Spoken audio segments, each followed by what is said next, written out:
Hello everybody, here we are today talking about the Vancouver Canucks and why I think this team is more impressive this year than the team we saw from last year. So before we get started with that, please make sure to subscribe if you're new to me or hockey, whatever the case may be.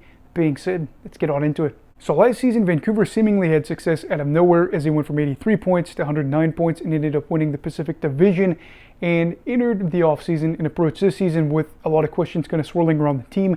The primary one being if this team could back up what we just saw. And the answer right now is seemingly yes, as they're on pace to have another 100-plus point year. And I think a big reason why this team has been able to back that up is their ability to turn adversity into a good thing. They have dealt with a lot of it early on this season, with the biggest thing probably arguably being the absence of Thatcher Demko. Demko was a Vezina finalist last year and hasn't played a game yet for Vancouver. I thought this was going to be a huge thing holding this team back. But instead you've got Kevin Lankinen, a goalie that's had kind of an up and down career, ended up going on a heater to kick off the season. He has had some games that have looked bad, yes, but overall has been pretty strong as he kicked off the first 10 starts for himself on the road with W setting an NHL record. Undefeated on the road is certainly a nice thing as they're set to play the Minnesota Wild before recording this, or I guess I should say after I record this. And he has been a player that in that time has had a sub-2 goals against average on the road, which is fantastic news for a team that really needed some stability in net.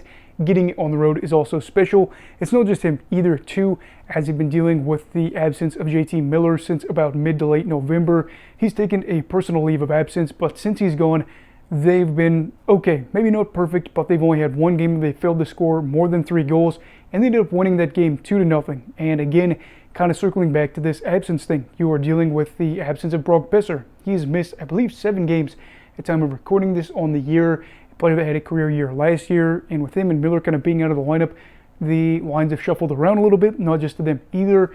And more injury news on the way. Filip Hronek, a part of this group, especially a big piece of this blue line, is set to miss 8 weeks. So you can see why a lot of teams could probably make excuses here and say, oh, well, we've been dealing with a lot of this.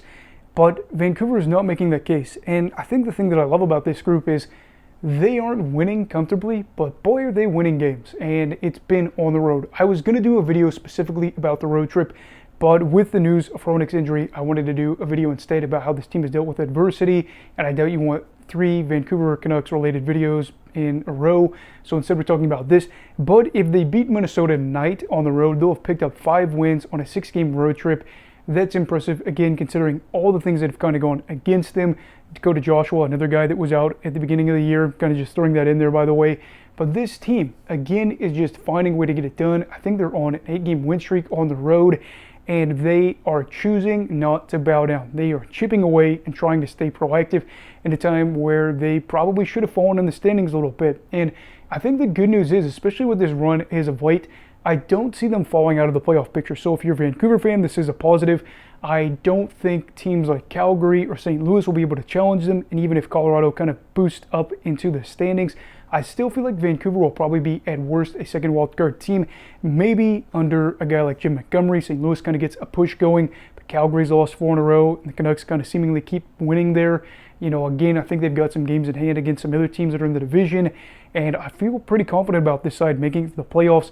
And I would just say that right now, again, we are seeing right in front of us why this team feels a little bit more fun in certain ways, even though they might not be as good as what they were last year, because of their ability to persevere when things get hard. And the reality is, come playoff time, they could be a problem. I'm not saying they're going to go out there and win the whole thing, and I would imagine inevitably this run will fall short of a Stanley Cup, but this is a team that's got enough players that come postseason, they could win a series. They could knock you out early and be a side that you really just don't want to have to play.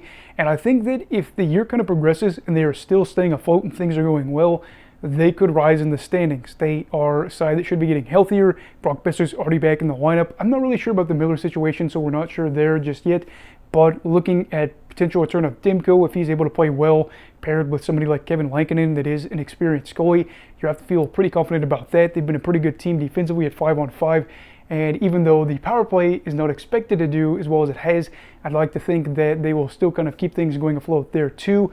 You could see a side that maybe jumps up top 3 in the division and is going to be in a fun matchup between whoever finishes second in the Pacific this year, which is why I'm enthralled. Because when you look at this, you know, top line guy out, 2 of your top 6 out, starting goalie out, a top 4 guy, times really a top pairing guy for you in Hronek, you would see a lot of teams probably fold in this situation Tuckett, being the guy he is with this team, they seem to be okay. And again, I know we probably won't touch on any Vancouver-related topics for a while now, because again, back-to-back videos, especially where I've kind of been hyping up Quinn Hughes and going on about how impressed I am by the Canucks, seems a little bit too much.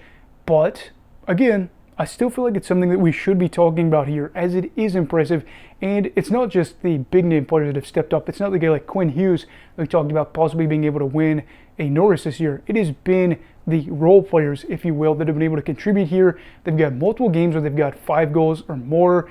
And I just would say with this, keep it up. Because as long as you focus on yourself and just keep chipping away and having good results, you don't have to worry about anybody below you. You don't have to worry about, oh, well, we had a bad night here. Go one game at a time. Try to win on the road. That's a big thing there.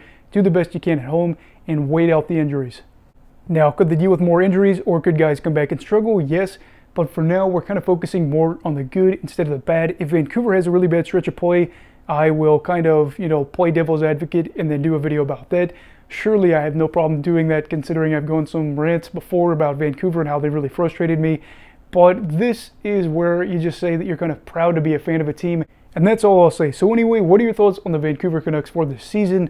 Do you feel like it's kind of been impressive what they've done? Do you feel like, who cares? Again, a team that ended up having 109 points on the year with some of the contracts they've handed out, with some of the talent that they have on the roster, should be able to do this? Or do you kind of go completely opposite of what I said earlier? Let me know your thoughts down below in the comments. Also, please make sure to like this video if you enjoyed it. Subscribe if you're new. Everybody stay safe. Have a great night. And you go love hockey, alright? Goodbye, Brigadiers and Brigadettes. This is your captain signing off. Have a great night.